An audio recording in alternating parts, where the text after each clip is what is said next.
What if the next bank failure has already started? What if the warning signs are sitting in public reports, but nobody is connecting them yet? And what if the system looks stable on the surface, while cracks are spreading underneath? The truth is simple. Banks don't collapse suddenly.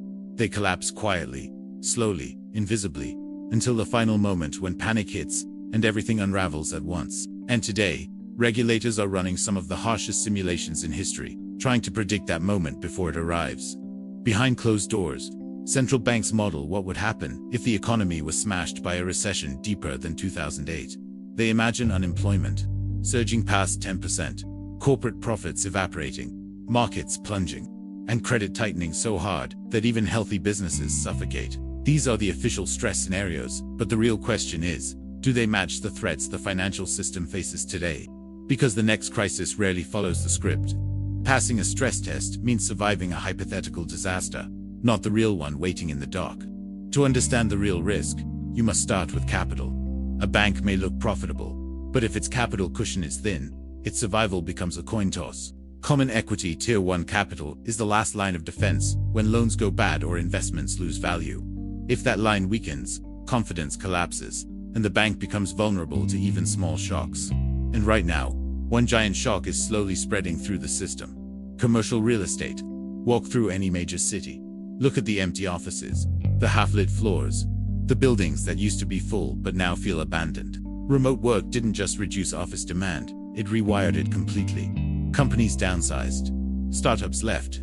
Entire buildings are being revalued at 30 to 50% lower than their old prices. But the loans backing those buildings, they haven't shrunk. Their interest rates have skyrocketed.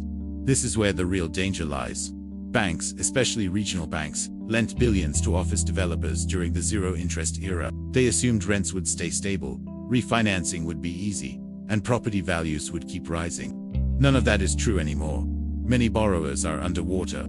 Some can't refinance. Others are defaulting quietly. For banks already near capital limits, just a handful of major defaults can create a domino effect. But commercial real estate is only one side of the trap. The other is more dangerous.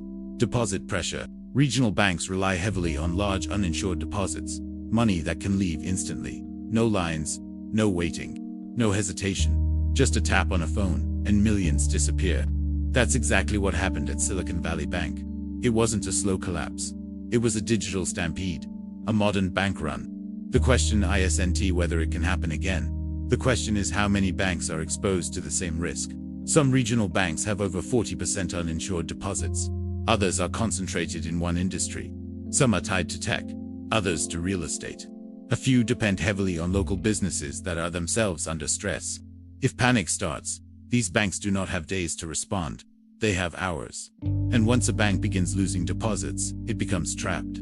It must sell assets to raise cash. But if those assets are worth less than book value, especially in a high interest rate environment, selling them crystallizes losses.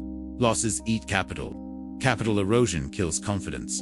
And confidence is the one thing no bank can afford to lose. The system now operates under a new kind of vulnerability. Speed. Rumors spread instantly. Social media amplifies every fear. A simple post can trigger billions in withdrawals before regulators even become aware. This new digital landscape means the next crisis may move faster than anything in the past. But where do you look to spot the trouble early? Start with the yield curve. When short-term rates rise above long-term rates, banks get squeezed. They pay more to borrow, but earn less when they lend. It suffocates profitability and slows the flow of credit through the economy. Historically, almost every recession has been preceded by this signal. And today, it has been screaming warning signs for months. Next, watch loan delinquencies. Credit card defaults rising. Auto loans slipping. Commercial property payments delayed.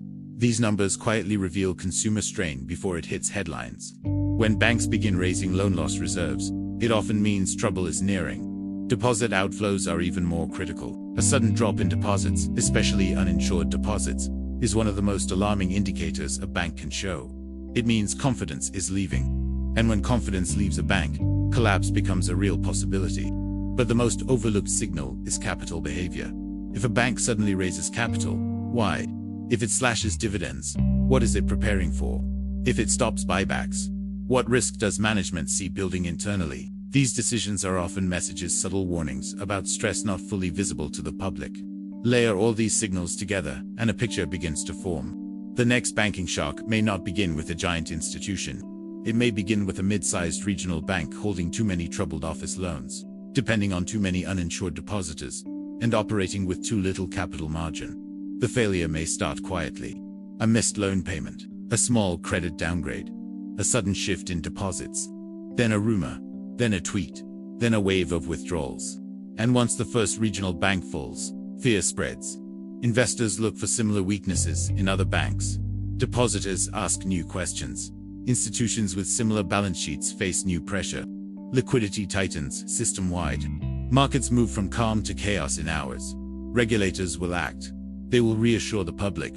They will offer emergency liquidity. But in a digital world where billions can move instantly, stability can evaporate before intervention arrives. The speed of information and fear has permanently changed how banks fail. Yet, the system is not doomed. The largest banks remain well capitalized. Liquidity tools exist. Monitoring is stronger than at any point in history. But stability at the top does not eliminate fragility elsewhere, and crises rarely begin where we expect. They begin at the weakest, most overlooked point in the system. So we return to the core question: is another bank already drifting toward failure? Are the signs already visible in capital ratios, deposit flows, or loan exposures? Is commercial real estate masking a deeper structural problem? And when the next failure comes, will it be a slow collapse or a digital shockwave? In modern banking, the danger is never the crisis you can see. It's the one building quietly, piece by piece, while everyone assumes the system is stable. The next failure may already be in motion. The data might already be showing it.